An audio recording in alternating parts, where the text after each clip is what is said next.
can clean your iron with beeswax, and then how do you get the beeswax off? Yeah, and it'll burn up anyway. So what you do is then you heat it and iron it on paper, and you're getting the wax onto the paper. Is there any way to get melted polyester off of it? What is specific question? Iron Off. That is a tube of stuff that you put on a heavy terry towel and you iron it. I say it smells like coconuts, but it's like coconut flavored industrial cleaner. Is what it smells like. Wow. And it works. And it will clean a lot of gunk off the iron. It takes a while, and it'll sometimes get up into the steam holes. Or just spend another $9 and get another iron. Well, that's why I, don't spend a lot on the iron, especially when you're using Wonder Under. Or take the precautions up front.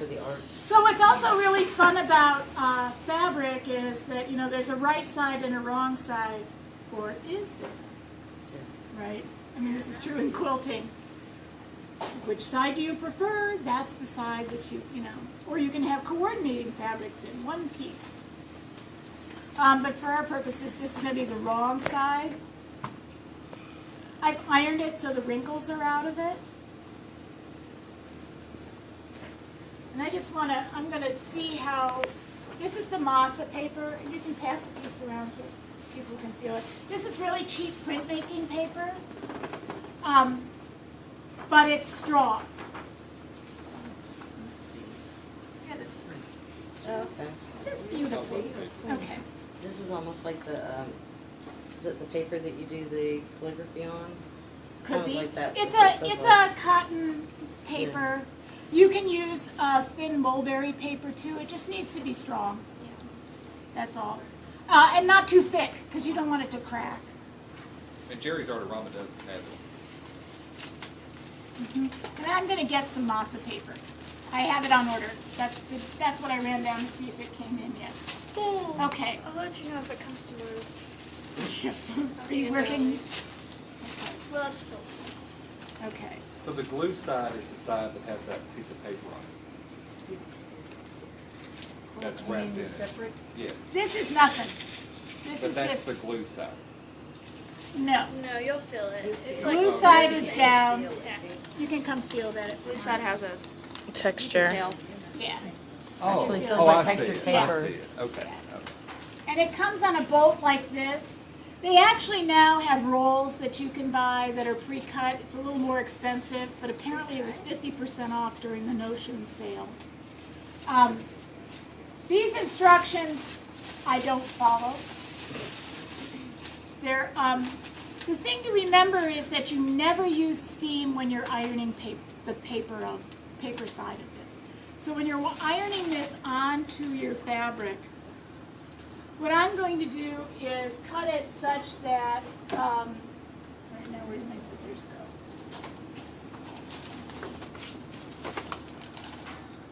I have several, I'm not going to use those. No, just these. Good scissors. I'm going to cut it so that there's no overhang.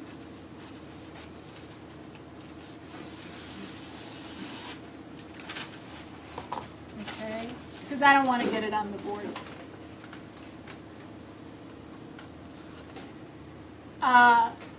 What you will find is after you peel off the paper, you have release paper.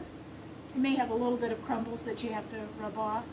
But you can save the release paper and protect your ironing board or your ironing surface with the release paper underneath, and that'll work too.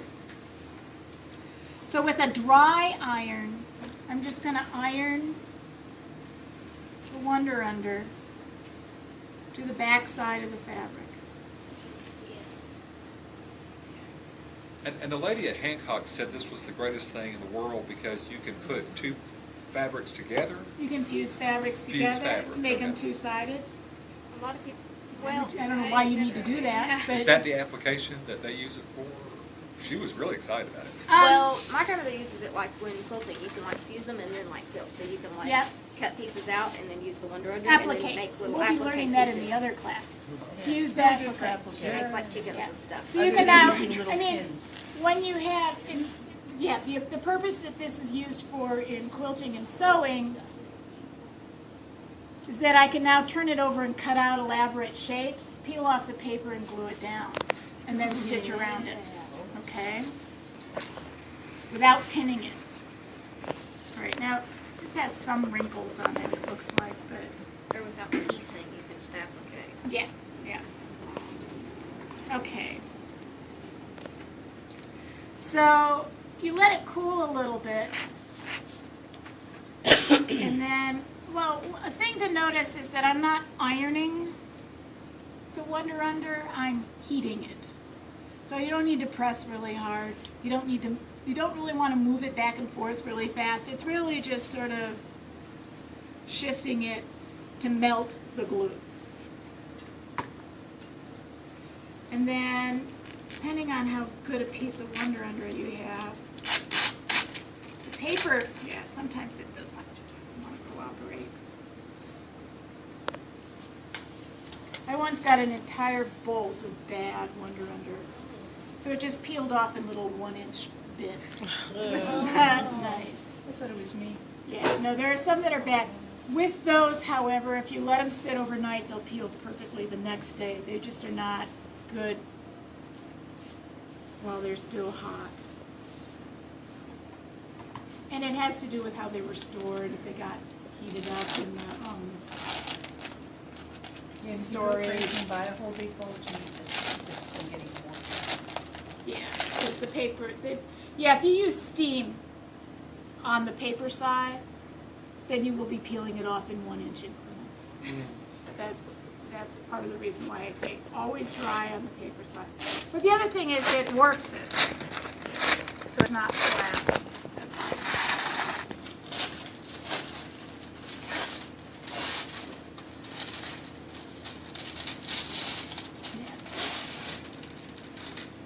Some places it did.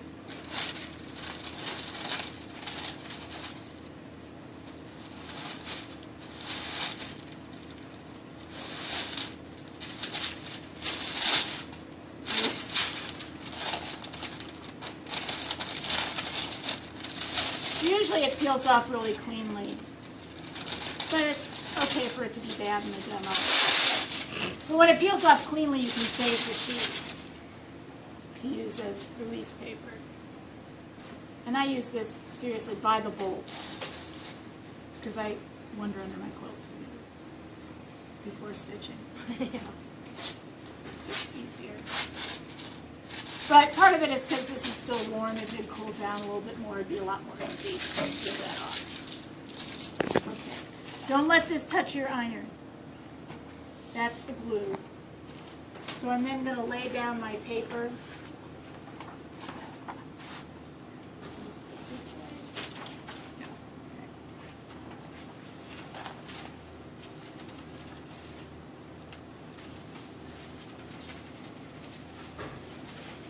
Can you do this with embroidered pieces? Like Sure. if you have a piece that's got embroidery? Oh, cool. Well, it depends on how thick it is. Mm-hmm. You know, there's a point at which it's too thick. Yeah. So what about cross-stitch material? It's pretty That's too thick? That's pretty thick. And again, my response really is, I don't know, try it out. Because what's going to happen is this turns it into paper, so you're then going to be gluing the paper to your book. You can't glue fabric directly because the glue will penetrate the fabric and just it'll show through on the front. So this is a way, you're backing it with the paper. You notice that I'm petting to smooth it out with my hands. Just going to shift this a little bit.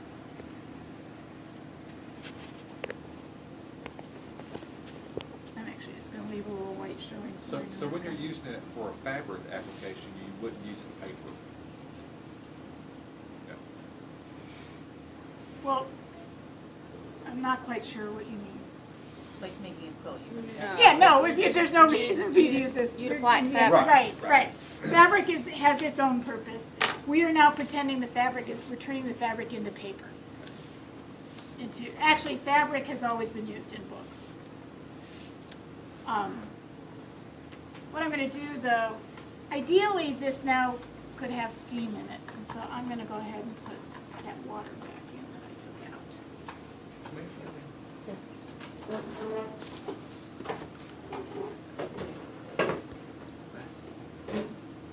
So Nightmare. this Unless you have a is, squeegee. so this is much Do the squeegee easier. part. Although, it was Anita DeAngelis who used to teach this class. She said she couldn't get the hang of it. She thought it was easier to glue because she had done that for forever. Now, fabric has a grain, paper has a grain. So you want to line the grains up.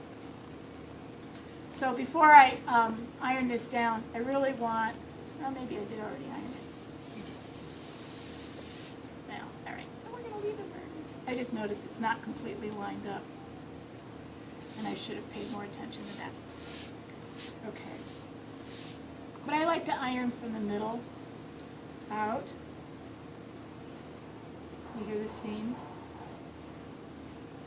So again, I'm not really ironing it, like by sliding it back and forth. I'm melting the glue again. And keeping it smooth as I move from one